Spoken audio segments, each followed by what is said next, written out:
Le bar des supporters sur Maritima, bon mercredi à toutes et à tous. Demain, effectivement, les huitièmes de finale, retour de la Ligue Europa entre Villarreal et l'Olympique de Marseille pour essayer de confirmer ce 4-0 du match aller. Je suis tout seul en plateau, effectivement, la famille vient de vous le dire.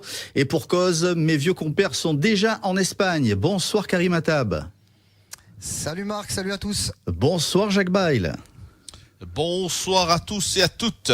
Conf de presse tout à l'heure à partir de 19h avec Jean-Louis Gasset pour préparer justement le match de demain. Tout d'abord, est-ce que vous avez fait bonne route? Quelle météo fait-il du côté de l'Espagne? Alors on a pris 7 ou 8 personnes en blablacar pour répondre à Gilles, puisque c'est notre habitude en plus. Donc non, bien entendu, on a fait notre voyage tranquillement. Il fait très beau, il y a du soleil. On avait 21 degrés au niveau de Barcelona, de Tarragona. Et là, ici à Villarreal, il fait 18-19 degrés. Donc voilà, tout va bien. Conf de presse, comme tu l'as dit, à 19h. Et tout à l'heure, il y a eu la conf de presse de Marcelino et d'Eric Bailly. On en parlera effectivement de Marcelino tout à l'heure. Karim, deuxième petite question. Conf de presse avec Gasset pour savoir si ces hommes demain seront d'humeur décontractée ou si tout le monde fera en sorte que le match aller n'a jamais existé.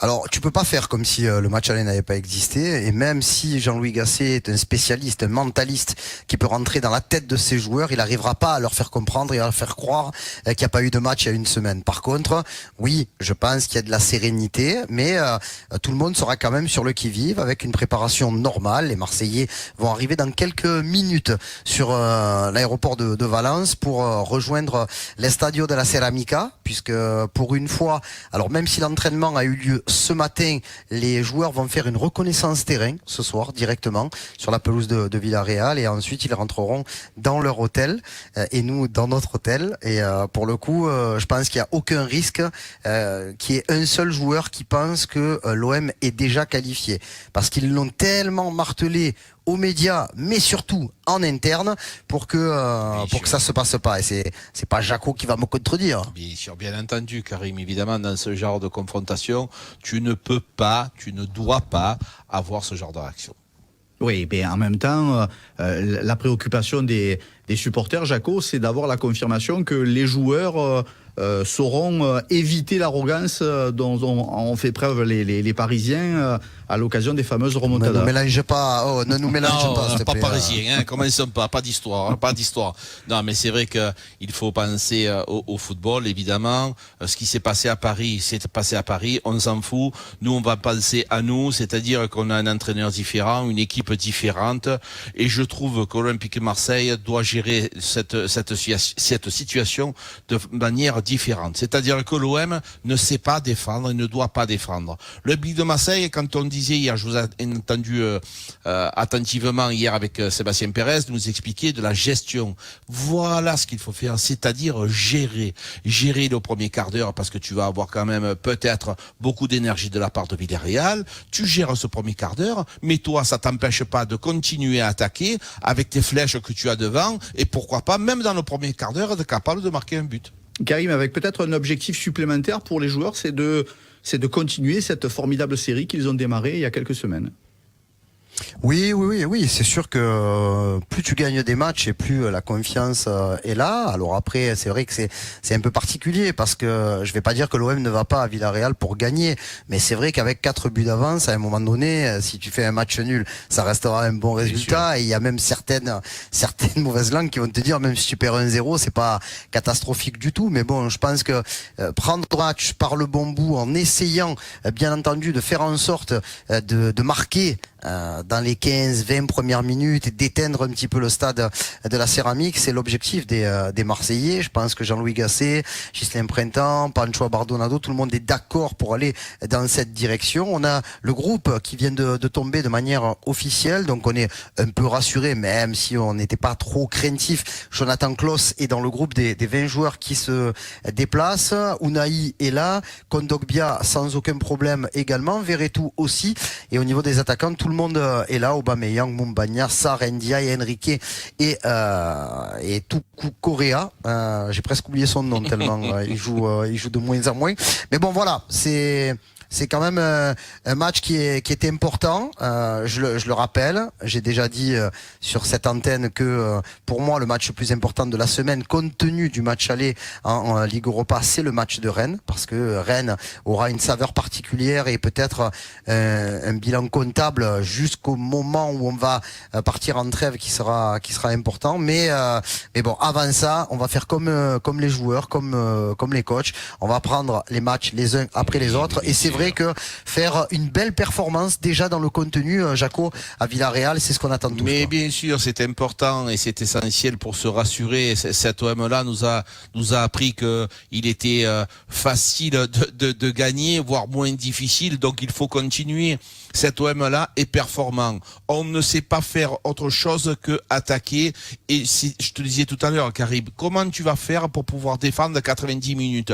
Et c'est dans cette situation, quand tu fais une causerie d'avant-match, quand tu dois expliquer l'inexplicable, c'est-à-dire de la gestion, faire attention à si. Non, on va jouer au football, on va se régaler parce que quand tu es footballeur, tu as envie de jouer ce genre de match.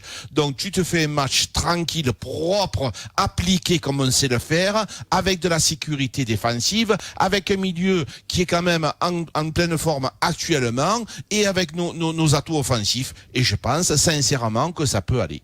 Karim, les Espagnols nous avaient mis un peu des coups quand même au match aller. Est-ce qu'ils vont tenter de nous faire aussi un match culturel pour essayer de nous faire ressortir du match justement?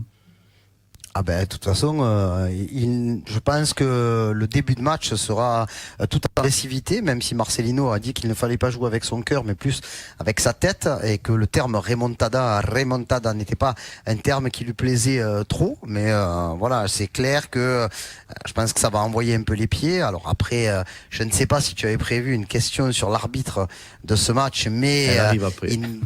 Ah, ça va. Bon, ben alors j'en parle pas. Vas-y, tu viens sur le sujet, vas-y.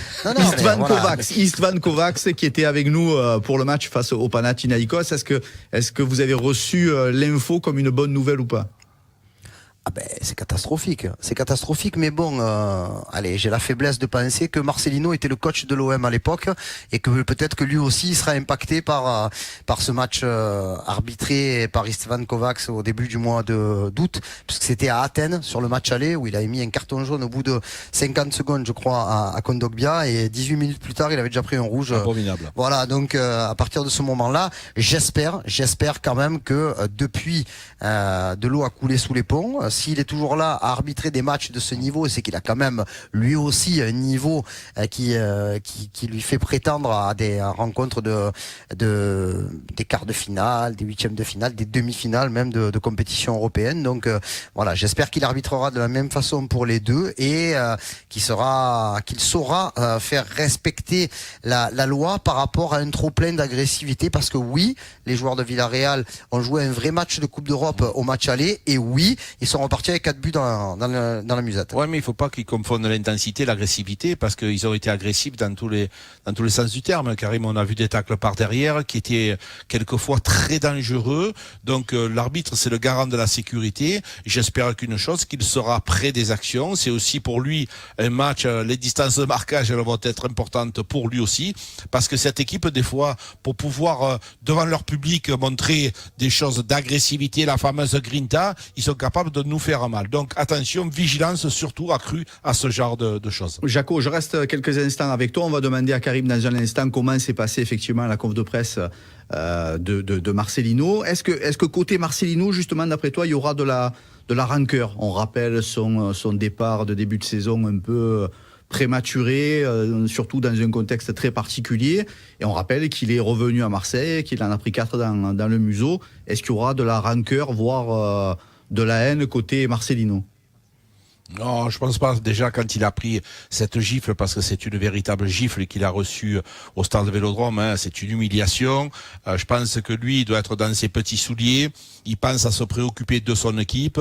Je pense que quand il est rentré ici à Villarreal, il s'est rendu compte que quand même, cette équipe, elle avait quand même morflé psychologiquement. Je pense que tu sais, quand tu changes de club, Marco, une fois que c'est fini, tu rends les clés. Lui, c'est nous qu'on doit un petit peu lui en vouloir, parce que cracher dans la soupe comme il a craché, ça ne se fait pas quand tu es coach. Tous les coachs de cette planète changent de club, ça arrive régulièrement, on l'a tous vécu, moi personnellement, mais tu ne craches pas sur des gens qui t'ont payé, qui t'ont fait un contrat, un superbe contrat. J'ai trouvé ça déplacé de sa part. Alors la conf de presse de Villarreal s'est déjà déroulée. Karim, tu en parlais à l'instant. Qu'est-ce qui s'est dit? Quels sont les temps forts de la conf de presse côté espagnol? Ouais, ben après il y a juste quelques phrases intéressantes de la part d'Eric Bailly qui a été interrogé sur les probabilités de pouvoir éliminer l'Olympique Marseille ou au moins remonter le handicap. Après Eric Bailly est un joueur très expérimenté et il s'est bien gardé de donner soit un chiffre soit même une tendance. Il dit qu'ils veulent surtout laver l'affront du match aller, faire plaisir à leurs supporters, ce qui est normal, et après il arrivera ce qu'il arrivera.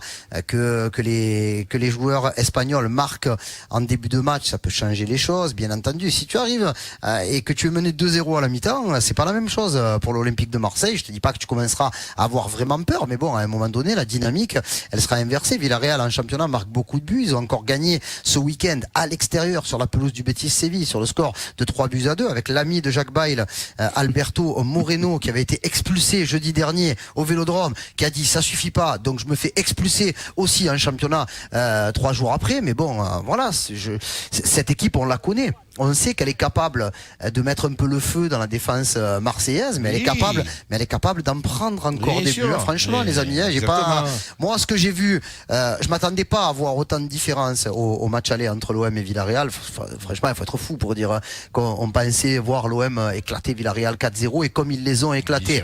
Après, pour moi, Villarreal n'a pas la capacité à faire la même chose pour les Marseillais, parce que surtout ce sont les Marseillais qui sont en face, qu'en ce moment, même quand c'est difficile, ils baissent la tête et ils restent là, quoi. Mon poulet, imagine-toi quand tu es l'entraîneur aussi de Villarreal, tu te dis, nous on dit marque des buts, pourquoi on marque pas l'OM des buts en ce moment? On en est combien? À 20? C'est quand même, quand tu es l'entraîneur 18, calme-toi. L'entraîneur adverse, tu te dis, ouais, mais deux tu me les accordes, c'est Marseille, ça 18 plus 2 de Marseille, ça fait 20, c'est logique ça. Mais c'est normal. Tu peux avoir peur de l'OM. C'est une équipe qui marque beaucoup de buts et ça vient de partout. On parle d'Aubameyang, bien sûr, c'est notre premier buteur. Bravo, merci. Mais maintenant, tu as peur de Sarr aussi, qui est capable de faire beaucoup de choses dans son couloir. Tu as peur de Ndiaye, qui est capable, le virevoltant, la fameuse Girelle dans cette surface de réparation. Karim, sur les coups de pied arrêtés, avec un Mbemba, avec un Balerdi de la tête.